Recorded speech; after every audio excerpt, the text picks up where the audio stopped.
আসসালামু আলাইকুম দর্শক। ইরান ইসরায়েল যুদ্ধের নতুন মাত্রা পেতে যাচ্ছে। শঙ্কা করা হচ্ছে যে মার্কিন যুক্তরাষ্ট্র এই যুদ্ধে শরিক হতে যাচ্ছে। তাহলে কি হবে? বিশেষজ্ঞরা বা বিশ্লেষকরা সতর্কবার্তা দিচ্ছে যে ইরানে মার্কিন হামলা হবে প্যান্ডোরার বাক্স খুলে দেওয়া। অর্থাৎ এরপর এই যুদ্ধের পরিণতি কি হবে, কত ভয়াবহ হবে বা কত নির্মম হবে তার কোনো ঠিক ঠিকানা থাকবে না, কোনো নিয়ন্ত্রণ থাকবে না। অর্থাৎ ব্যাপকভাবে চতুর্মুখী হামলা, দ্বিমুখী হামলা, ত্রিমুখী হামলা, অর্থাৎ এক ধরনের বিশ্বযুদ্ধ বেঁধে যাওয়ার মতনই। সেই কারণে চীন, রাশিয়া থেকে শুরু করে সব শক্তিধর দেশগুলো সতর্ক করছে যাতে কোনোভাবেই মার্কিন যুক্তরাষ্ট্র এই যুদ্ধে জড়িয়ে না পড়ে। ইরান ইসরায়েল চলমান সংঘাতে মার্কিন প্রেসিডেন্ট ডোনাল্ড ট্রাম্প গুরুত্বপূর্ণ সিদ্ধান্তের মুখোমুখি দাঁড়িয়েছেন। তিনি কি কূটনীতিকভাবে পিছু হটবেন নাকি ইরানের বিরুদ্ধে যুদ্ধ শুরু করবেন? মার্কিন সংবাদ মাধ্যম সিএনএনকে দেওয়া সাক্ষাৎকারে এই কথা বলেছেন ইউরোপিয়ান কাউন্সিল অন ফরেন রিলেশনসের জ্যেষ্ঠ ফেলো এলি জেরান মাহে। জেরান মাহে বলছেন, এই ধরনের পরিস্থিতিতে নেতাদের সবসময় একটা বিকল্প থাকে।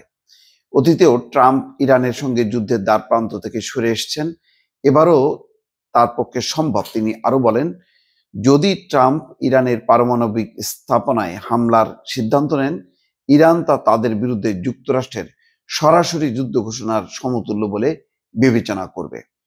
জেরান মাহে বলেন, যদি এই প্যান্ডোরার বাক্স একবার খুলে যায়, আমরা জানি না পরিস্থিতি কোথায় গিয়ে দাঁড়াবে। তিনি যোগ করেন, এই ধরনের সংঘাত সম্ভবত প্রেসিডেন্ট ট্রাম্পের বাকি মেয়াদকে সম্পূর্ণ গ্রাস করে ফেলবে। ইউরোপিয়ান কাউন্সিল অন ফরেন রিলেশনসের এই জ্যেষ্ঠ ফেলোর মতে, ইরানের জন্য আত্মসমর্পণ কোনো বিকল্প নয়। তারা জানে সাময়িকভাবে তারা জয়ী হবে না, তবে তারা এটাও নিশ্চিত করতে চাইছে যেন সবাই এই সংঘাতে ক্ষতিগ্রস্ত হয়। দর্শক, বুঝতেই পারছেন যে এই প্রেক্ষিতে রাশিয়া, চীন উদ্বিগ্ন। ইসরায়েল ইরান সংকটের দ্রুত অবসান চেয়ে মধ্যস্থতার প্রস্তাব পুতিনও এখন অ্যাক্টিভ হয়েছে। যেই পুতিন ইউক্রেনে হামলা চালাচ্ছে, এখন সেই পুতিন ইসরায়েল ইরান সংকটের মধ্যস্থতা করতে চাচ্ছে। এর কারণ হচ্ছে, যদি ইরান এই যুদ্ধে হেরে যায়, তাহলে মধ্যপ্রাচ্যে আর রাশিয়ার কোনো মিত্র শক্তি থাকবে না। ইরানই সম্ভবত এখন শেষ মিত্র শক্তি রাশিয়ার president Vladimir Putin Israel Iran সংকট নিয়ে সংযুক্ত আরব আমিরাতের প্রেসিডেন্ট মোহাম্মদ বিন জায়েদ আল নাহিয়ানের সঙ্গে ফোনে কথা বলেছেন।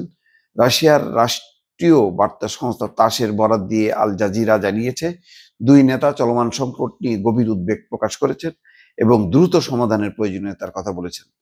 ফোন আলাপে পুতিন জানিয়েছে, এই সংকটে মধ্যস্থতা করতে রাশিয়া প্রস্তুত। তিনি এই বিষয়ে অন্যান্য আঞ্চলিক নেতাদের সঙ্গে হওয়া তার আলোচনার অগ্রগতির বিষয়েও জানিয়েছে। যাই হোক, একটা সংকটময় মুহূর্ত দর্শক। পরিস্থিতি কোন দিকে গড়ায় এখন কেউ বলতে পারছে না। ভালো থাকবেন। আল্লাহ হাফেজ।